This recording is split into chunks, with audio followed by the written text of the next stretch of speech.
Hello everyone. इस video tutorial में हम स्टेटमेंट इंटरफेस के बारे में डिटेल में पढ़ेंगे, जिसमें हम execute query, execute update, execute और एग्जीक्यूट बैच, ये बेसिकली जो इम्पोर्टेंट मेथड्स है स्टेटमेंट इंटरफेस में, उनको पढ़ने वाले हैं। तो चलिए प्रैक्टिकली देखते हैं स्टेटमेंट इंटरफेस की मेथड्स को किस तरीके से यूज़ करना है। तो यहाँ पे मैंने अपना एक्लिप्स आईडी ओपन कर लिया है ऑलरेडी, और मैंने यहाँ पे एक class dot for name method का यूज़ करके ओरेकल ड्राइवर के साथ कनेक्शन एस्टेब्लिश कर लिया है by using get connection method, और यहाँ पे मैंने एक स्टेटमेंट क्रिएट करके रखा है। तो सबसे पहले हम स्टेटमेंट इंटरफेस की एग्जीक्यूट क्वेरी के बारे में पढ़ेंगे। वैसे मैंने एग्जीक्यूट क्वेरी का एक एग्जाम्पल प्रोग्राम पहले बना के रखा है, आप उसे भी रेफ़र कर सकते हैं, या फिर मैं आपको एक क्वेरी एग्जीक्यूट करके दिखा देती हूँ। तो एग्जीक्यूट क्वेरी ये जो मेथड है, ये जब हम रन करते हैं तो हम वहाँ पे ऐसी SQL command as a parameter pass करते हैं जो मल्टीपल रोज़ को रिटर्न करती हो। ठीक है, तो बेसिकली ऐसी जो कमांड है वो हम जब डेटा डिस्प्ले करना चाहते हैं किसी टेबल में से तब यूज़ करते हैं। फॉर एग्जांपल, जब हम सिलेक्ट क्वेरी का यूज़ करके टेबल में से डेटा को रिट्रीव करके रिजल्ट शो करना चाहते हैं। तो हमारे पास देखिए एक टेबल है। Let me open my SQL plus. तो एसक्यूएल कमांड लाइन मैंने यहाँ पे ओपन कर लिया है। यहाँ पे मैं इसका थोड़ा फॉन्ट बढ़ा देती हूँ। Okay fine.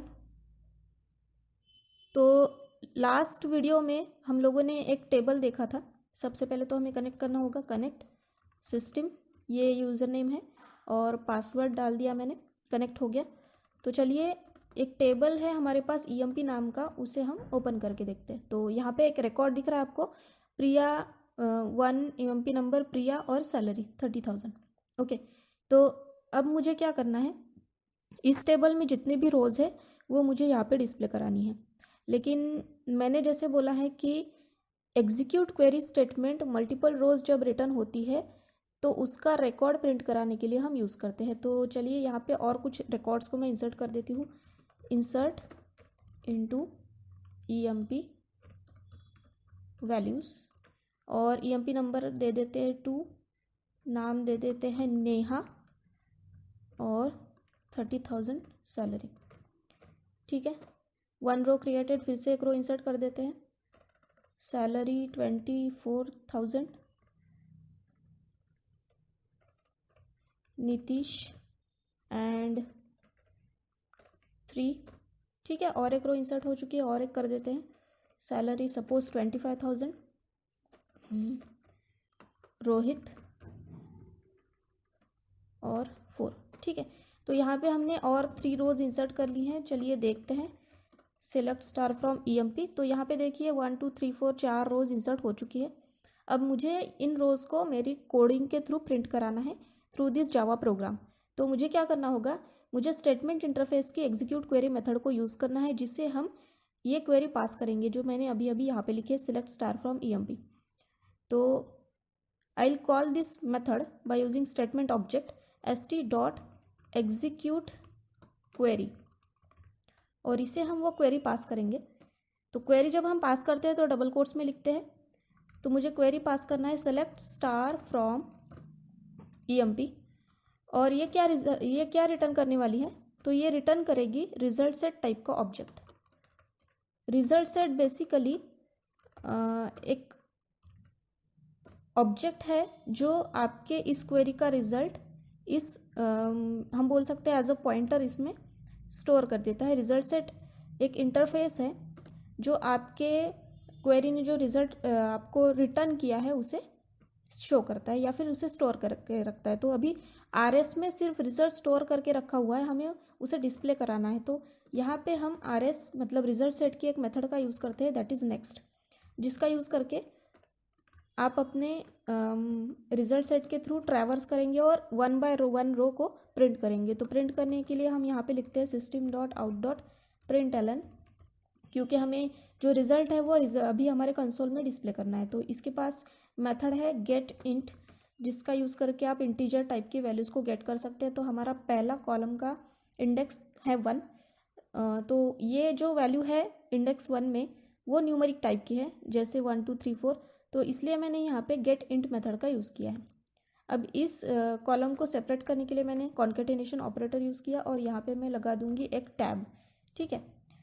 उसके बाद फिर से दूसरा वैल्यू मुझे प्रिंट कराना है, तो I will use rs dot gate string, because second column का नाम है नेम, तो वहाँ पे हम लोगों को कैरेक्टर वैल्यू एक्सेप्ट करनी है। उसके बाद फिर से मैं एक टैब लगा देती हूँ यहाँ पे, मतलब टैब जितनी स्पेस यहाँ पे आ जाएगी हमारे आउटपुट में।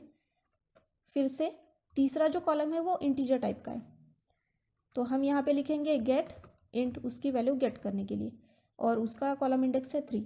यहाँ पे मैंने सेमीकोलन लगा दिया।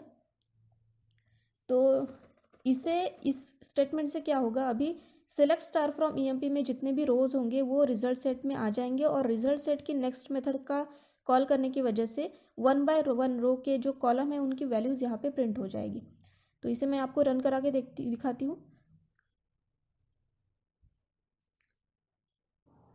Okay, let us run the program. मैंने प्रोग्राम को रन किया और यहाँ पे देखिए हमारा कंसोल विंडो में देखिए 4 रोज दिखाई दे रही है जो हमने अभी अभी हमारे टेबल में इंसर्ट की थी। तो ये होता है यूज़ एग्जीक्यूट क्वेरी मेथड का। अब दूसरा जो मेथड है वो है एग्जीक्यूट। दूसरा जो मेथड है वो है एग्जीक्यूट। अब ये एग्जीक्यूट मेथड क्या करता है, तो एग्जीक्यूट मेथड चेक करता है कि आपने उस मेथड को जो क्वेरी पास की है क्या वो क्वेरी आपको मल्टीपल रोज रिटर्न करती है। अगर वो क्वेरी मल्टीपल रोज रिटर्न करती है तो एग्जीक्यूट मेथड 1 रिटर्न करेगा, ट्रू रिटर्न करेगा, और अगर नहीं करती है तो फॉल्स रिटर्न करेगा, मतलब 0 रिटर्न करेगा। तो ये जो एग्जीक्यूट मेथड होता है ये रिटर्न 2 ही टाइप की वैल्यू कर सकता है, या तो ट्रू या फिर फॉल्स। तो हम यहाँ पे रिटर्न टाइप लिखेंगे बूलियन, और कहीं कुछ भी लिख देते हैं, जैसे क्या बोल सकते हैं, फ्लैग, ठीक है। मतलब फ्लैग की वैल्यू एक तो ट्रू होगी या फिर फॉल्स होगी। तो ये मेथड क्या करेगा, अगर ये मेथड एग्जीक्यूट मेथड में जो क्वेरी पास्ड है सिलेक्ट स्टार फ्रॉम ईएमपी, ये अगर हमें मल्टीपल रोज रिटर्न कर रही है तो फ्लैग विल बी ट्रू, और अगर नहीं कर रही है तो फ्लैग विल बी फॉल्स। तो यहाँ पे तो मेथड क्या कर रही होगी, मल्टीपल रोज को रिटर्न कर रही होगी, तो फ्लैग क्या आएगा, ट्रू आएगा। तो जब फ्लैग ट्रू आएगा तो हम क्या करेंगे, ये जो मेथड मल्टीपल रोज रिटर्न कर रही है इसे हमें स्टोर करना पड़ेगा रिजल्ट सेट में। तो इसे रिजल्ट सेट में स्टोर करने के लिए भी स्टेटमेंट के पास एक और मेथड है जो है गेट रिजल्ट सेट। तो रिजल्ट सेट गेट करने के लिए हमें यहाँ पे लिखना होगा स्टेटमेंट का object st dot get result set, जो क्या करेगा, रिजल्ट सेट गेट करेगा। और रिजल्ट सेट गेट हो चुका है लेकिन उसे स्टोर करना पड़ेगा, तो वहाँ इसे स्टोर कहाँ पे करते हैं हम, रिजल्ट सेट टाइप के ऑब्जेक्ट में, रिजल्ट सेट के ऑब्जेक्ट में जो हम यहाँ पे ले रहे हैं rs, ठीक है। अब क्योंकि ये रिटर्न कर रहा है तो हम इसे शो भी कर देते हैं, तो हमने शो करने के लिए ऑलरेडी स्टेटमेंट लिख के रखा है वाइल rs डॉट नेक्स्ट, और इसमें जो कॉलम्स है उनकी वैल्यूज हम लोगों ने गेट करके रखी है।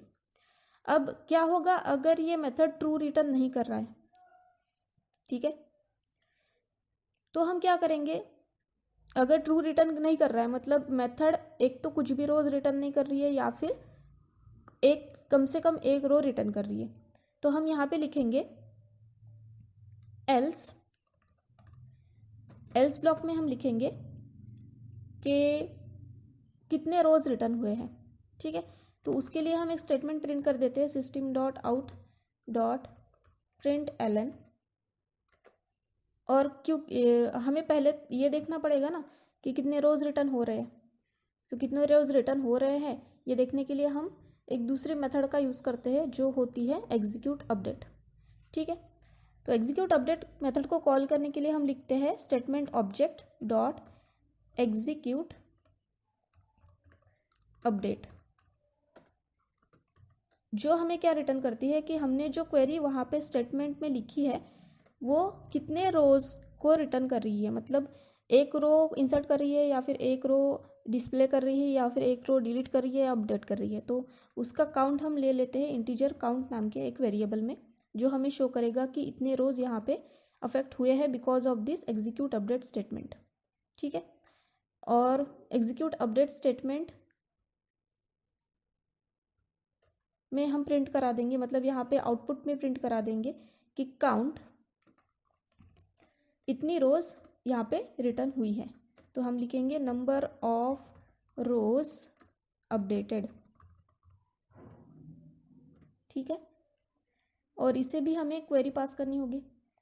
तो हम एक काम कर लेते हैं, ये जो क्वेरी है इसे एक दूसरे स्ट्रिंग टाइप के वेरिएबल में स्टोर कर देते हैं सो दैट हम इसे दोनों जगह पे यूज़ कर सकें। तो यहाँ पे हम क्या कर देते हैं, एक SQL नाम का वेरिएबल क्रिएट कर देते हैं जिसमें हमने ये क्वेरी अभी स्टोर करके रखी है। और यहाँ पे अभी हमें डायरेक्टली क्वेरी नहीं पास करनी है, तो हम यहाँ पे ये वेरिएबल भी पास कर सकते हैं। तो मैंने SQL वेरिएबल पास कर दिया। यहाँ पे भी सिमिलरली मुझे SQL वेरिएबल पास करना होगा जिसमें हमने वो क्वेरी स्टोर करके रखी है। मैंने इसको सेव किया। अब देखिए, हमने तो यहाँ पे चेक ही नहीं किया ना कि फ्लैग का स्टेटस क्या है। तो हमने पहले चेक करना है कि अगर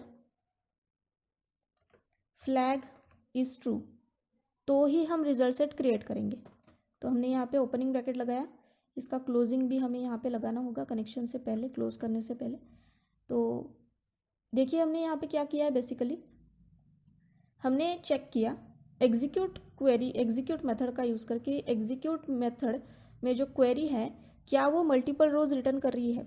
अगर वो मल्टीपल रोज़ रिटर्न कर रही है तो हम उसकी ट्रू या फिर फॉल्स का स्टेटस रिटर्न करके लेंगे। जैसे फ्लैग में आएगा ट्रू और फॉल्स। तो अगर फ्लैग में ट्रू आ रहा है मतलब एग्जीक्यूट क्वेरी मल्टीपल रोज़ को रिटर्न कर रही है, तो हम रिजल्ट सेट में उसका रिजल्ट स्टोर करेंगे। तो उसके लिए हमारे पास एक मेथड है गेट रिजल्ट सेट, जो रिजल्ट सेट का ऑब्जेक्ट रिटर्न करती है।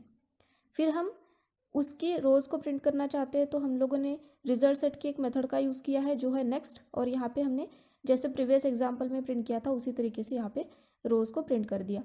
अगर ये जो बुलियन फ्लैग की वैल्यू अगर ट्रू नहीं है, फॉल्स है, तो इसका मतलब है कि हमारी क्वेरी एक ही रो को रिटर्न कर रही है। उसके लिए हमने एल्स ब्लॉक में लिखा statement dot execute update. Execute update statement basically आपके टेबल ने अगर एक रो रिटर्न की है तो उसे एग्जीक्यूट करता है। और एग्जीक्यूट अपडेट को हम इंसर्ट अपडेट डिलीट स्टेटमेंट को एग्जीक्यूट करने के लिए यूज़ करते हैं। तो यहाँ पे हम लोगों ने लिखा एग्जीक्यूट अपडेट और यहाँ पे पास किया SQL इंटीजर काउंट में उसकी वैल्यू को स्टोर कर दिया।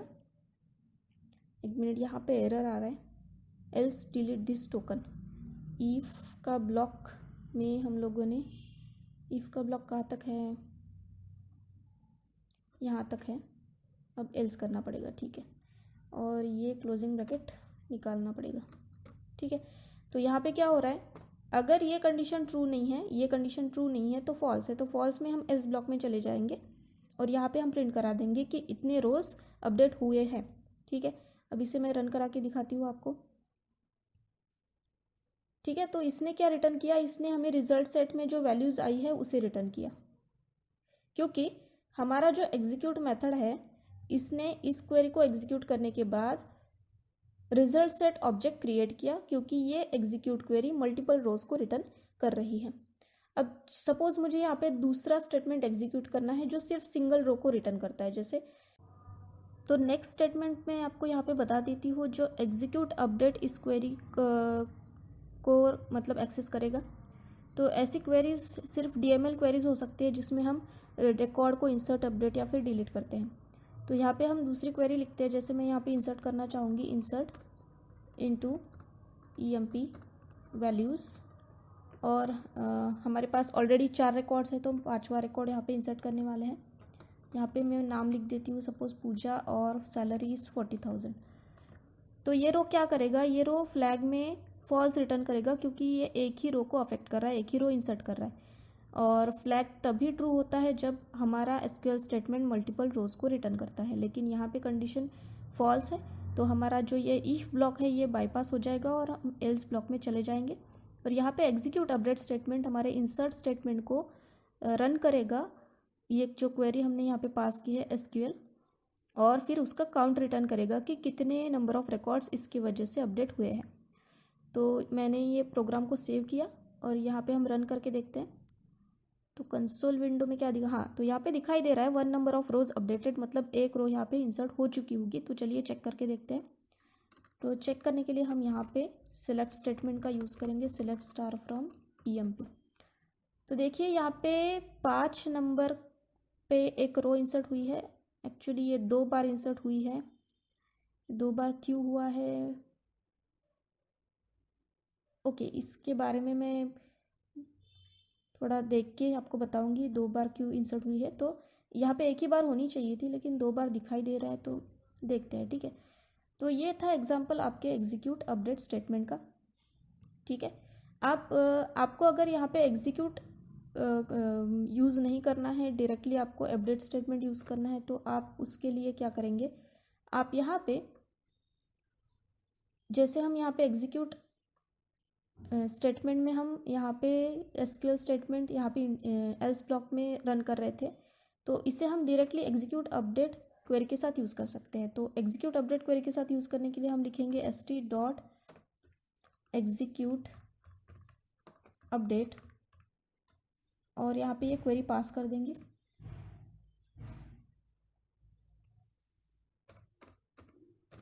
ठीक है, ये क्वेरी हमारे इसमें एक रो इंसर्ट कर देगी। ये जो वैल्यूज़ है इसको चेंज कर लेते हैं, 6 लिख देती हूँ यहाँ पे प्रिया लिख देते हैं। प्रिया का रिकॉर्ड ऑलरेडी है, प्रशांत लिख देते हैं। ठीक है, और इसका भी 40,000 रख देते हैं। ठीक है, हम यहाँ पे कोई भी स्टेटमेंट यहाँ पे अभी प्रिंट नहीं करा रहे हैं, रन करते हैं। तो क्योंकि ड्राइवर लोडेड सक्सेसफुली और कोई भी एरर यहाँ पे नहीं दिख रहा है, तो हमारा रो यहाँ पे इंसर्ट हो चुका होगा। हम देखते हैं इंसर्ट हुआ है कि नहीं। ठीक है, तो प्रशांत नाम का एक रो यहाँ पे इंसर्ट हो चुका है। ठीक है, तो इस तरीके से भी आप एग्जीक्यूट अपडेट क्वेरी को यूज़ करते हैं। Execute update method basically DML statement को रन करने के लिए यूज़ होती है, जैसे हमने यहाँ पे किया है। हमारा नेक्स्ट मेथड है एग्जीक्यूट बैच।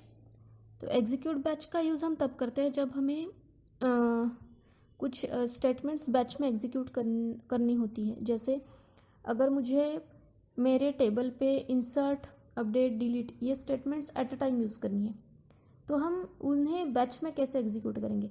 तो अभी तक हम क्या कर रहे थे, एक एक स्टेटमेंट को एग्जीक्यूट अपडेट स्टेटमेंट में डाल के उन्हें एग्जीक्यूट कर रहे थे। तो अब हम उन्हें बैच में एग्जीक्यूट करना चाहते हैं। तो चलिए देखते हैं कि कैसे करना है। तो यहाँ पे मैंने एक स्ट्रिंग एसक्यूएल वेरिएबल ले लिया है और हम सबसे पहले क्या करते हैं, एक इंसर्ट स्टेटमेंट को लिखते हैं, इंसर्ट इनटू ईएमपी वैल्यूज़। और हमारे पास 6 रिकॉर्ड्स ऑलरेडी है, तो मैं यहाँ पे 7th नंबर का रिकॉर्ड इंसर्ट कर देती हूँ। इसका नाम ले लेते हैं ओम और सैलरी ले लेते हैं 40,000, सॉरी, कॉमा 40,000। ठीक है, ये क्वेरी हमारा ये एक क्वेरी है। ठीक है, अब इसे क्या करना होता है, हमें बैच में ऐड करना होता है, क्योंकि हम मल्टीपल स्टेटमेंट्स को एट अ टाइम बैच में एग्जीक्यूट करना चाहते हैं। तो उसके लिए हमें यूज़ करना होता है स्टेटमेंट इंटरफेस का ऐड बैच मेथड, और इसे हम ये एसक्यूएल क्वेरी पास करेंगे। अब मैं ये एग्जीक्यूट कर रही हूँ, इसके बाद मुझे फिर से एक क्वेरी एग्जीक्यूट करना है, तो उसके लिए मैं इसी को कॉपी कर लेती हूँ, Ctrl+C Ctrl+V, और इसका नाम रख देते हैं SQL1 और इसकी वैल्यूज़ को चेंज कर देते हैं 8, इसका नाम रख देते हैं श्री और सैलरी वही रहने देते हैं। ठीक है, अब यहाँ पे फिर से मुझे क्या करना है, एक नया स्टेटमेंट मैंने ऐड किया, तो इसे भी मुझे बैच में डाल देना है। तो मैंने ऐड बैच किया और यहाँ पे लिखा 1। ठीक है, उसके बाद मुझे एक स्टेटमेंट अपडेट करना है, तो हम क्या करेंगे, स्ट्रिंग SQL2 लेंगे और किसी की वैल्यू को अपडेट कर देंगे। तो अपडेट करने के लिए हम लिखते हैं अपडेट EMP सेट, सपोज़ किसी का नेम चेंज कर देना है, तो ई नेम को चेंज कर देते हैं, ई नेम इक्वल टू, अब अभी हमने जो श्री लिखा था, ये जो श्री लिखा था, सॉरी, ये जो श्री है इसका नाम हम चेंज करते हैं। तो श्री का नाम सपोज़ चेंज कर देते हैं सोहम। ओके, और यहाँ पे हम बोलेंगे वेयर कंडीशन, वेयर EMP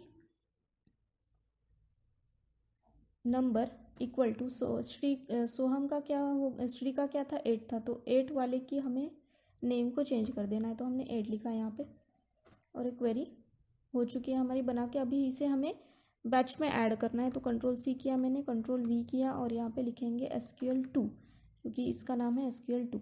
अब ये सारे स्टेटमेंट्स मैं बैच में एग्जीक्यूट करना चाहती हूँ। ओके, तो तीनों को मैंने बैच में ऐड कर दिया। अब हमें यूज़ करना है एग्जीक्यूट बैच मेथड का। एग्जीक्यूट बैच मेथड के लिए हम लिखते हैं st.execute बैच। याद रखिए यहाँ पे ये execute batch method statement interface का है, इसलिए हमें इसके ऑब्जेक्ट के साथ इसे कॉल करना होता है st.execute बैच। तो जितने भी स्टेटमेंट में हम लोगों ने बैच ऐड किए हैं उन सभी को ये एग्जीक्यूट बैच स्टेटमेंट एक ही बार में एग्जीक्यूट करेगा। तो रन करके देखते हैं प्रोग्राम को। प्रोग्राम सक्सेसफुली रन हो चुका है। यहाँ पे देखते हैं सिलेक्ट स्टेटमेंट एग्जीक्यूट करके। तो देखिए यहाँ पे 7 नंबर पे ओम, 8 नंबर पे सोहम आया है, और क्योंकि लास्ट हमारा जो स्टेटमेंट था वो अपडेट करने वाला था, तो इसने जहाँ पे 8 नंबर का रिकॉर्ड है उसका श्री नाम चेंज करके सोहम कर दिया। तो यहाँ पे आप देख सकते हैं कि यहाँ पे 8 नंबर पे श्री नहीं आके सोहम आ चुका है, क्योंकि हम लोगों ने उसे चेंज कर दिया था। ठीक है, तो यहाँ पे हमारा एक रो इंसर्ट भी हो चुका है, एक रो फिर से इंसर्ट हुआ था लेकिन हमने उस पर अपडेट करके उसका नाम सोहम कर दिया। तो यहाँ पे श्री नहीं दिखाई दे रहा है, सोहम दिखाई दे रहा है। तो ये थी सारी स्टेटमेंट इंटरफेस की कुछ मेथड्स जिनको आज हम लोगों ने कवर किया।